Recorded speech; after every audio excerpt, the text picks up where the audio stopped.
The Tigers win a thriller in Tiger Stadium, beating Ole Miss in overtime. We're breaking down the film on the Handycast. The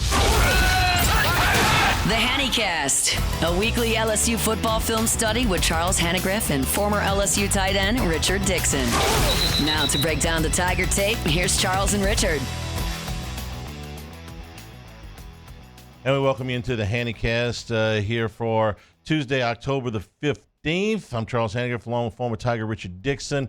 Rich, LSU, this was one of those games in Tiger Stadium where everything was perfect. The opponent, the weather, the time of the kickoff, and then the game responded with it. If you don't ever lead for a single snap, but you win it on the last one, you know you got a classic game. That's unreal. I mean, just the atmosphere. I mean, it was a hair-pulling game. I was nervous the whole time. But to finish the way you did, I mean, you couldn't ask for a better excitement in the stadium. Big plays for and against, and, you know, some good fortune for LSU. I think the overwhelming sentiment in the postgame from Lane Kiffin, from Jaxson, from a lot of the fans, some of the ones that called us, was, how did LSU win that game? We bend, we never broke. I mean, they gave up a lot of plays. We got some good fortune on some drop balls. But these guys stayed in it the whole time. They fought their whole way through and never gave up. You know, when you are behind and a team has got a chance to put you away, and I really felt like if Ole Miss ever got up 2 scores in that second half, that LSU would be in real trouble.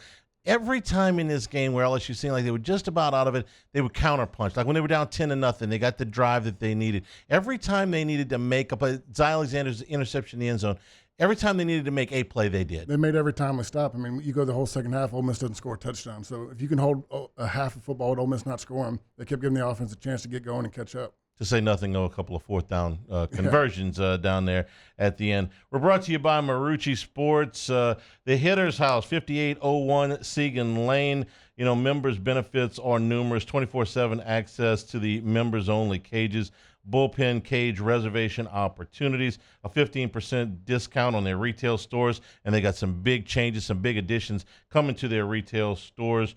Of course, all of Marucci aluminum and composite bats are available on site. The family plans are available also. Marucci's a company founded and operated by current and former big leaguers, so they're dedicated to quality and committed to providing their athletes at every level with the tools they need to be successful. Check them out at maruccisports.com. All right, we're going to start with a play that I think really kind of set the tone, and not in a good way, for Ole Miss.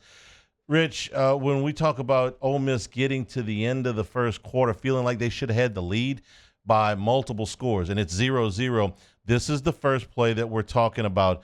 The best receiver in the country statistically was Trey Harris. We didn't know if he was going to play in this game until very close to kickoff, but he did. And Lane Kiffin gets exactly what he wants here, and this could have been a big, big play for Ole Miss. We talked about good fortune. I mean, this was good fortune. The guy gets everything he wants. You got Ashton Stamps playing press man. It's quarters coverage. And he just runs past Gilbert. I mean, you're going to see it really good from the wide view. It's almost like Gilbert bit a little bit on the play action fake. He steps up. But, you know, you hear the old saying with receivers, you know, if I get even, I'm leaving. He gets even and he's gone. Here's from the end zone view. Dart gets plenty of good protection here. And this is a ball that Harris might drop, I don't know, 1 out of 50. You don't see him drop that very often. Something like that. All right, let's set up the coverage here. And so you're going to have quarters coverage. You're going to have 2 drop with the corner on the left side having the second half. And really, I mean, this was a bust on us. I mean, you got multiple guys open. Stamps misses on a press. He tries to jam at the line, misses him. He gets free. And when he gets that free release, he burns past Gilbert. Let's watch it here. You watch Stamps, he's going to try to jam him enough just to give him time, and he just whiffs. And Gilbert's got to get out of that back pedal a little bit quicker. He's got his eyes in the backfield and just doesn't really get turned. But, I mean, you run that one back real quick, because that's not the only big play on this tape. If you watch the tight end wide receivers, they do a switch. We don't pass it off, and the tight end's wide open. Okay, so he's trying to get a jam. Essentially, Harris gets a free release here. He gets a free release because – and Gilbert, they've got press coverage. He wants to jam so he can keep his eyes in the backfield a little bit longer. But when he gets that free release, he's late to get out. But if you watch the backside, the tight end on the outbreaker is all by himself. Oof. I mean, you get burned right here, but that's just a missed coverage on the backside. All right, so LSU dodges one there. That's a touchdown. If he catches it, he's in stride. and it's 7-0, and it's Quick. 2 minutes into the game. LSU's already had the ball at that point. The air comes out of the building. And that's a minute, 15 seconds into the game. That could take the crowd out quick. Yeah. All right, we move forward a little bit here in the first quarter. This is a 3rd down and 7 for Ole Miss, and this is a bust of a nice gain of 17 yards for Ole Miss's run game. There's a lot of good things done on this play. The ball gets stopped, but when it gets stopped, you have a lot of guys overflowing, which allows the backside cutoff. If you watch Sage Ryan right there, it's just a misfit. He's got to stay in his gap. He sees the guy flowing in there, and you get 2 guys in one gap. Both Burns and Sage Ryan try to fill the same hole. This is all right. Let's set up what we're looking at here. You just run a base defense right here, but what they're going to do is it's all backside cutoffs trying to crash. They're trying to run the ball in this gap. We stop it. I think it's Shand right here in front of Penn. He does a hell of a job. They stop the hole, but with the overflow, you're going to watch Ryan fill in to the right side, and it causes that big cutoff or cutback seam. You stop there. So run it back just real quick. I'll tell you when to stop. You want to try it again? Yeah, try the arrows real quick. Ready to go back 15 seconds? Okay. Or 5 seconds? There we go. All right, so hit play with the space bar. Watch Shand right here. He does a hell of a job. He jams it. Pause right there. Look at the 2 gap. He's playing that technique perfect. This ball is going back way. He's got this cut off. This should be a no gain. It should be stopped, should be 4th and long. They should be punting. But if you go forward, right there, he hits back. Sage Ryan fills the wrong gap where you got Burns right here. Sage should be right there, but Sage overflows with the play going that way. He runs into the back of his guy because Shand did a good job, but because he fills in the wrong gap, he's got a big cutoff in the back. And you see him. This turns out to be a 17-yard gain for Ole Miss on a 3rd 7, down and 7. Stop. Yeah, and okay, so we get the wide view here. 3rd and 7. They spread you out, and what are the percentages that he's going to run the football? You're here? not thinking run right here. I mean, this is a pretty much given pass down, but it's Lane Kiffin. He knows what we're getting into. He gets the misdirection with getting the safety to fly over. Everything looks so good right here. If Sage fills his gap, that's a stop for short gain, and they're punting. And you see him go for 17 yards. All right. One guy again. We said that an awful lot. We're brought to you by Lake Urgent Care. 25 years of experience. Lake Urgent Care, dedicated to providing quality care close to home. They treat minor illnesses and injuries for ages 3 months and up at 17 convenient locations, including Baton Rouge, Hammond, Livingston Parish, and Ascension Parish. Plus, they offer occupational health and weight loss solutions. A seamless extension of Our Lady of the Lake. Patients can access care from anywhere with the MyChart patient portal. Our urgent care centers are open 7 days a week. Simply walk in, check in online, or you can schedule a virtual care visit at lakeurgentcare.com. Moving forward in the first quarter here, one of the things we were hoping, Rich, was that LSU would be able to get the run game going, and Caden Durham, who was coming in here nursing those dislocated toes, we were hoping he could be a factor here. He really wasn't. LSU was not able to run the football the way that they wanted to. This is one instance where they try a 1st and 10 run, and it doesn't go very far. And this is where it gets frustrating because this play's there. You have 2 guys make a mistake, get beat on their assignments, and this could have gone for a big gain. You're going to see Chester's needing to get to the next level right here. The center, DJ Chester. So he's got to get up right there. Frazier gets beat, and it just blows up. When you see the tight view on the next screen, I mean, it's so close, right? Watch Frazier and watch Chester. All right. You're watching the right guard here, 70, and the center, 79.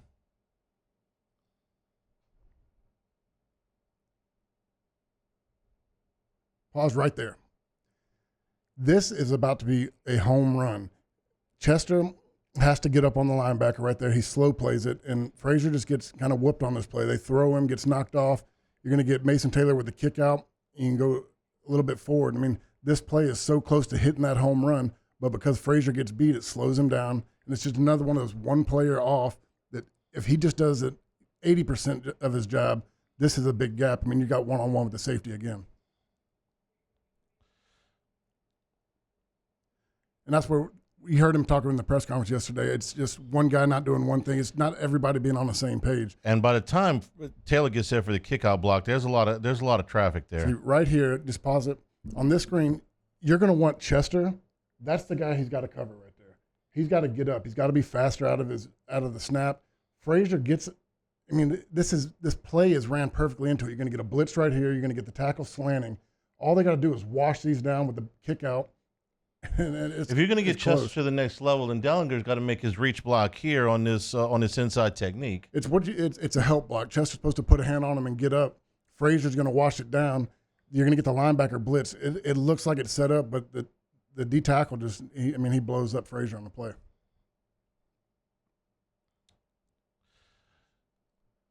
And it goes for no gain. It's frustrating when you get to watch these plays because it's so close that, we've been talking about the run game a lot. And when you get to see this, I see what Kelly's saying. It's just they haven't had that play where all 11 just hit on all cylinders. All right, this play we're going to move forward. This is another run by Ole Miss that converts for a first down. This time it's a 3rd down and 6. Well, the ball is down on the 9-yard line. This is one of the plays that happened after the deflected interception that set them up on the 13-yard line. So after the first 2 plays, this is the 3rd down and 6 from the 9.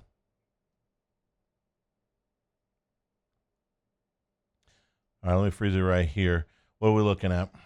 I mean, it's your basic 4-3. You're going to have everybody play straight up. And this is where I get confused. You'll see it on the backside. Everybody plays straight man. Parrish slants. I don't know if it's a miscall, miscommunication. He slants, which opens up the gap, and it's just one player off, causing the hole to be big. I said it was a big run. It was what allowed them to go for it on a 4th down and 1, which we're going to show you here in a second. All right, so. In these plays, the tight view is always the best one to see it. But it's just close. Watch 0 right here. I don't see anybody else slanting. And for some reason, I don't know if he's gambling. He's trying to beat the guy in, thinking it's a backside play. Because what we talk about, when the back's offside, usually it's coming back the other way. And we do a good job stopping up front right here. But because he slants, you get a big open seam over here.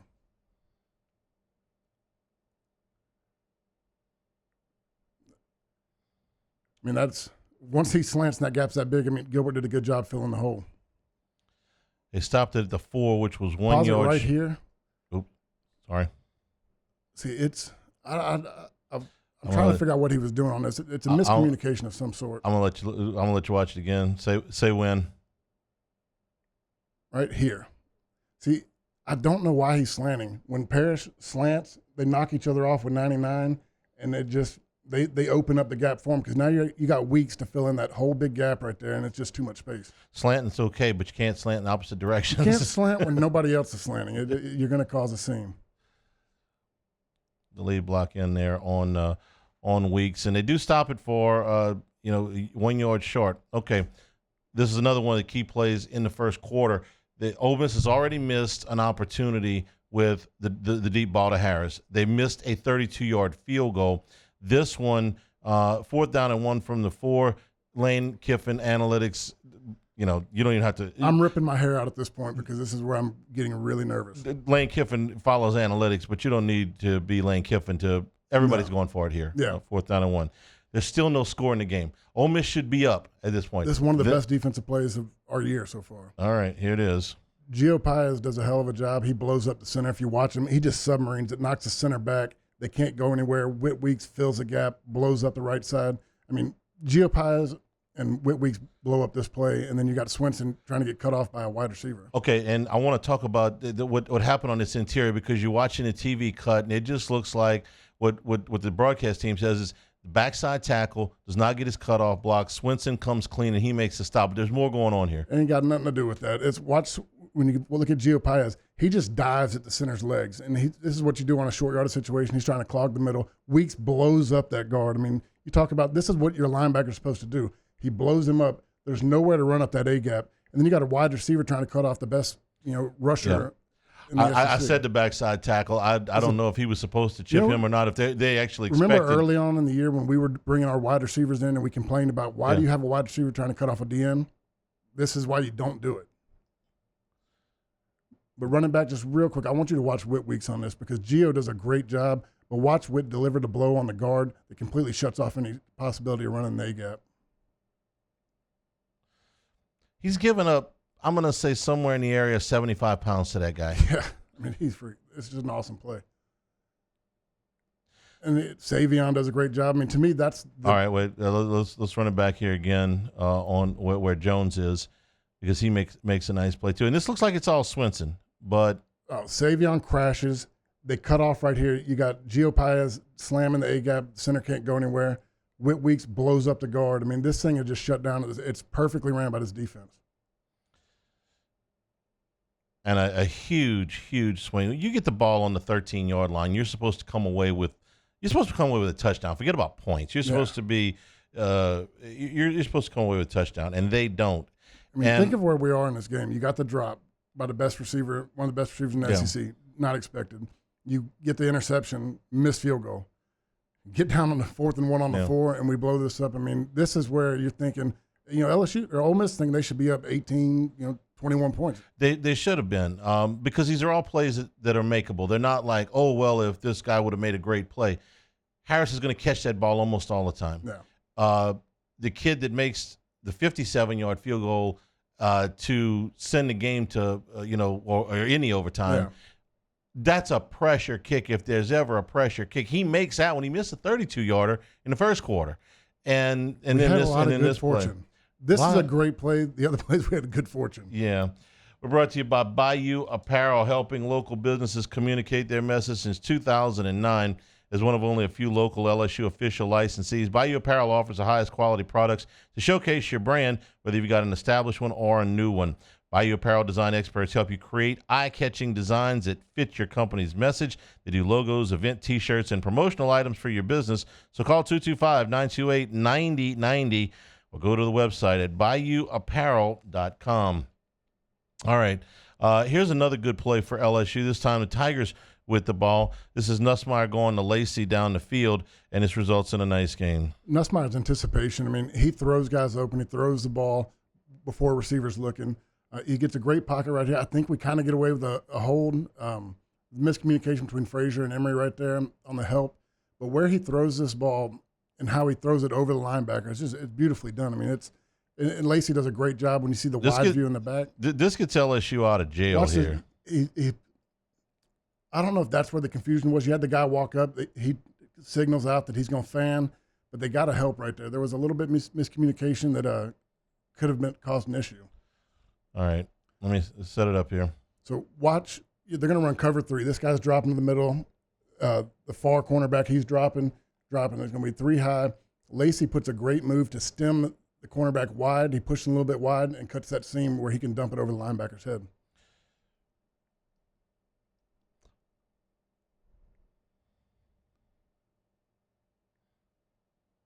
Watch Lacey with the stem. It's a great route, great throw. I think there was a little bit of miscommunication on Ole Miss. You got 2 droppers into the same area, but he puts it right over the guy's head, and that's a lot harder throw than it looks. Well, it looked pretty hard. Let's watch the they do get away with a little bit. Look where the ball is. Yeah. It's already out of his hand, and Lacey doesn't even have his eyes around yet. I mean, just the anticipation he has and the trust he has in these guys to be where he's throwing is unreal. There was another throw that looked somewhat like this later in the game. That would be, yeah. All right, let's see if they did get. It's close on a hold right there. All right, let's watch Frazier and Jones. Yeah, I've seen less called. Yeah. But the one where it's confusing to me on that is I see the guy walk up.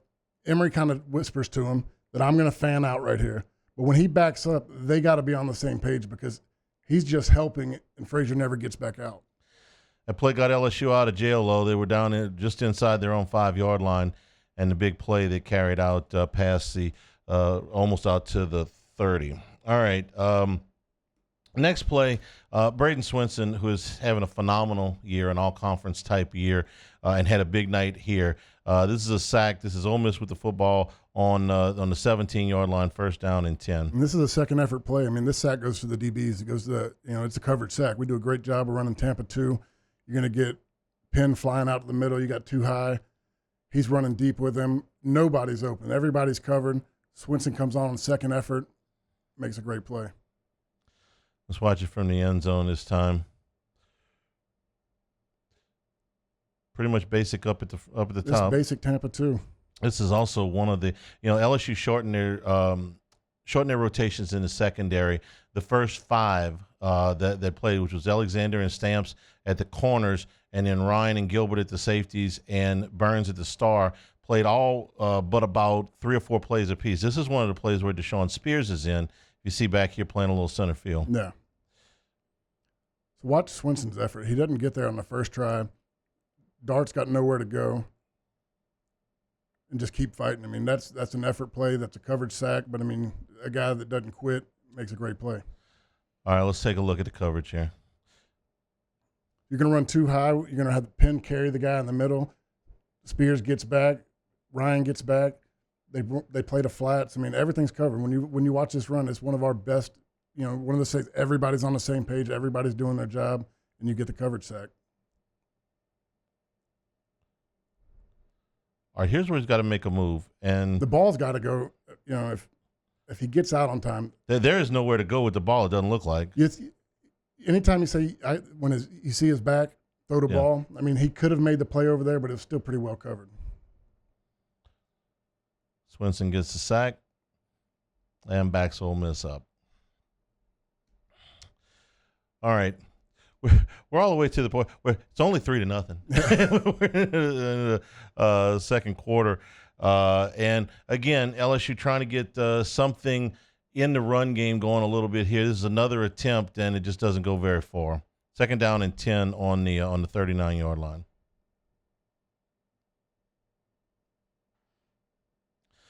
This tell me about this is pistol. You got a bunch formation on the near side. It's an outside zone play. You're going to have Pimpton run a backside cutoff. This is a play that almost hits. I mean, it's another one that's really close. You're going to get with Jones and Taylor. I'm not sure where one of them gets confused, but you got the outside gap. Emory's got to make a smarter play. You get Jones and Emory got these two right here. They're going to reach out. This guy takes himself out of the play, and Jones chases. Jones really needs to go up. Chester gets up, and it's a big play. Except it's not. This one almost looked like it had no chance from the very beginning. Let's take a look. All right, you got a lot of traffic over there. Yeah, so you're going to get Pimpton run the backside cutoff. Everybody's reaching. Everybody's doing a reach block. They're going to blitz into it. So you're going to see the tackle slant, linebacker come up. It should be what you got the look you're looking for, but you have 2 guys that just don't really, get to their assignment. All right. So right there, you take it back just a half second. Pause right here. This is what you got this good look. See, Chester already missed his guy right here, but you can still got room. This guy's slanting. Frazier has to win that one-on-one. And when I say that Taylor and Emory were reaching, they're for these two. Well, this guy's already taken himself out of the play. Emory's got to be smarter and realize that, hey, I'm not chasing just to chase. Work up, block the guy, and you could possibly have a home run. But because he crosses his face right here, it stops the play. And this is the guy. This is the guy. He was lined up on Chester's nose. Mm-hmm. No, well, wait, hang on now. Yeah, let it run through. No, Chester just does it. He takes a bad step, so run it back real quick. Chester has to reach this guy. They're slanting over. When the guy slants, you got to play on that outside shoulder. He takes a bad step. He gets inside, so he messes up. Frazier gets beat. It's one of those run plays that were so close. I mean, another half step, you get a hat on the right side that you bust for a big play. All right, so LSU gets that play up on the interior. We are brought to you by Dana Brown, the law offices of O.C. Brown. Known Dana personally for a long time. Your first consultation is always free for all of your legal needs. Family-owned law firm. Dana's carried on his father O.C.'s legacy for over 30 years. So if you've been in a car accident or you've got other legal needs, the law offices of O.C. Brown, your first and only call, your law firm for a lifetime. Call them at 225-343-1111 or on the web, it's ocbrown.com. And if you're heading down to see Dana and the guys, stop on by Town Square Pizza on your way just a couple of blocks away. Get a hot, delicious pizza downtown. Get it in a hurry, made from scratch. The Square Pizza downtown Baton Rouge. This play got a lot of attention. This was a 4th and 2. LSU's at the 38-yard line. They call timeout before this play to get it set up. This is the I'm just going to let it run. You requested one play. I requested one play. This is the one I wanted to. This is the one I wanted to see. This play is another that's almost there, but Nussmeier's got to pull the ball here. So everybody's going. You're reading that guy. Look, it probably doesn't go anywhere because once again we get beat with the center and the guard. But if he pulls the ball, you'll see it from the back view. So you're reading the end. He's blocking here. You got a combo block to get up here. Then you have Dellinger coming around the outside. But because Emery gets beat right here and gets thrown, it kind of throws off the whole play. Even though, I mean, when you see it from the tight view, the gap is opening, but Nussmeier's, that's when he's got to pull. I mean, that's the read. He's on the DN. I've been waiting to see the end zone view of this. And it's frustrating because you're going to see right here, they're going to read this guy. These two, it's a bad step, bad technique, bad decision. You got two guys to combo block. Run it back real quick. So these two, pause it. These two are working here to here. I mean, if it's a tight end tackle, that's a deuce. This would be a text. But they make bad. I don't understand what they're doing right here because it's almost like he's trying to work inside to get there, but he's too close. They got to work this one to where Frazier stays man up, Emery chips, gets to the top, and this could be a really big play. But he steps inside, Emery steps inside, the guy kind of squishes him, and then Nuss doesn't pull the ball. So I'm going to tell you to pause it in just a second. Pause. Pull it. That's the pull right there. And look, you already missed your block. Emery and Frazier, they missed. Even with the miss, you got Dellinger that can help out. You need 2 yards right here. I mean, this is when he's got to pull the ball. They give it. This gets demolished. And what's frustrating is I didn't like the play call when I watched it. When I go back and get to see this view, the play's there. I don't know what Frazier and Emery are doing. It's a bad decision, bad call. They combo it kind of reverse. They should have been out inside out instead of outside in. And Nuss got to pull the ball. Let me go fanboy here for a second. This is game 6. I don't know how many times they've run the zone read, but I know how many times Nussmeier's kept it. 0. So at this point, there's some things where you just go, hey, you know what? We can't do that. Yeah. I would have been. They would have been better off just handing the ball to Jaxson and running a straight play, or throwing the ball, or anything but that. Because the things that are supposed to have options here, you don't have options. No, the play is not designed to run. Look, if your quarterback can't run or is unwilling to run, he doesn't run. We didn't run this with Jamarcus. No. You ran it with Flynn, okay? You didn't run this with Mettenberger. You didn't really run this. Well, you ran a little bit with Joe Burrow. But if you're not going to do it, you just stop. Well, because there's no reason to have the option. I mean, that end's going to fly to the running back every single time because he's never seen him keep it. And can we look back to see what? Okay, let's just watch the guy that's set up on. This is the read guy, though. Yeah, okay. Right off him. He might have taken a half step. He slid and went straight into the running back. Yeah. But this is what as soon as he reads it, he knows where the ball's going.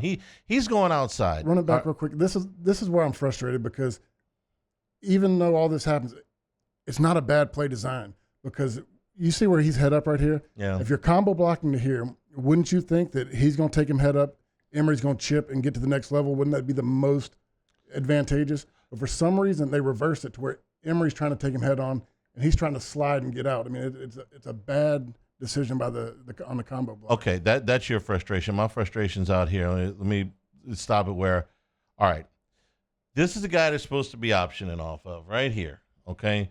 He, as you can see, Nussmeier's in the Jackson's belly, okay? This guy's already planted his foot to go outside. Yeah. He knows that Nussmeier is not going to keep the ball, okay?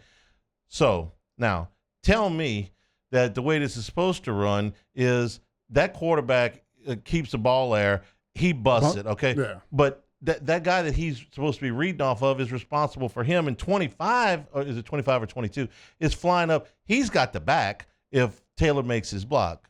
Am I? Yeah. Correct me, please, because you're better at this than I am. Nussmeier should have pulled the ball and bumped his head on the freaking goalpost. But if you're not going to pull the ball, you're going to get guys flying down like this. Okay, it was my one play. I'm just setting you up for film at this point because that was the one that the combo blocks what frustrates me because the play's there. And I mean, I say it's there. He didn't pull the ball, but I mean, neither one of the guys made the combo block, and then the quarterback doesn't keep the ball, so that one's just got it's got no chance there. Okay, this is another play that we had an opportunity to make a stop. This is 4th and 1, right around midfield.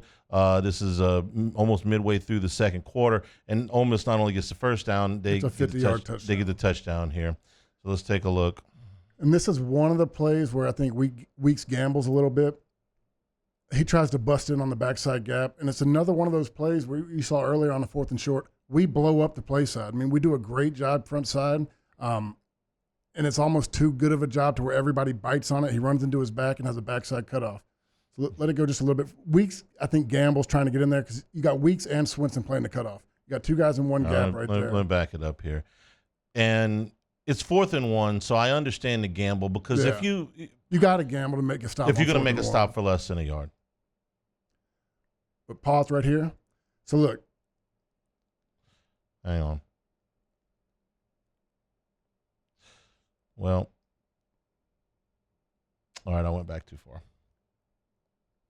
There you go. All right, that's from the front side.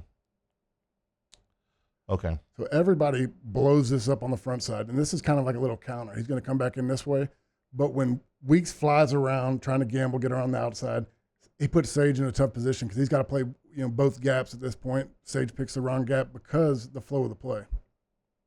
So pause right. Let it go one more second right here.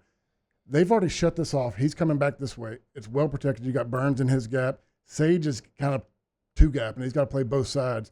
But because it's so well shut off and Weeks gambled on that outside, it opens up a big seam for a backside. Right here. And then he just slips out the back. You get a missed tackle, should have been stopped. But it's one of those just bad fortune. You blow up the play front side, Weeks gambles on the backside, and it opens up a seam. Now that I'm looking at this wide angle, I didn't notice this the first time. They put three wide receivers all the way out past well past the numbers. And if you watch Weeks, he's really supposed to play in this lane, but he's trying to make that sweeping play to stop him for a short yardage, and then Sage has to guess. I mean, I'd like to say that this side's blown up on this. Why putting an extra hat in there? If I'm Sage, I'm playing the leak out on the backside, but he goes front side. Right here, when he tries to stick his head in there, that's done. He's got to play the safe side right here because you got three guys. Burns is in his gap. This is, again, you got two guys playing the gap. It gets slammed off on the front side, and he leaks out the back side. Hang on. Now, let me play devil's advocate here. There is a gap there between where Burns and Jones are. Burns is a little too tight. Burns got to be about right here, and he's got this area. Sage, it's more. I mean, I'm seeing what Sage sees here. He sees this gap. If he bounces that way, but I'm just trying to take the blame off Weeks. Okay. Weeks got to be in his gap right there. He gambles on a 4th and 1, and it busts for a big play. All right. Well, that's Weeks' gap right there where he busts out the back seam. And the long touchdown on 4th down and 1. And we have the prerequisite chest beating. We're brought to you by Dependable Storage. 8 locations across Louisiana, 1 in Gulfport, Mississippi, new facilities in Slidell and Youngsville. Matching any competitor's pricing, convenient online rentals and payment, free use of the moving truck for new rental move-ins, clean, secure, and conveniently located facilities. Check out the website at dependablestorage.com for location, pricing, and rentals. Like Skip always says, Dependable Storage, they want your stuff. We're going to finish up here with a play that goes for the second touchdown of the season for Trey Green, who became a wide receiver on Monday. So if he wasn't before. All of his touchdowns I want to count as wide receiver at this point because he's got 0 touchdowns going towards the tight end. You already count. The guy's a freshman halfway through his freshman year. This guy, and you're going to see why he's going to play wide receiver. He's such a freak. I mean, when you're 6'7", you got this length. He doesn't really run a good route. He doesn't stem the guy, but he's so freakishly athletic. The safety's going to bite on the play action. He's going to fly down. That guy can't cover him. His helmet comes up to his armpits. You're going to see a good view right, I guess, on the next view. All right. So safety flies down on the play action. He's got to beat his guy one-on-one. I mean, great design. They really bid on it, but for a guy that doesn't really run a route, he just kind of leaks in there. His body's so big, his frame's so big, it doesn't matter.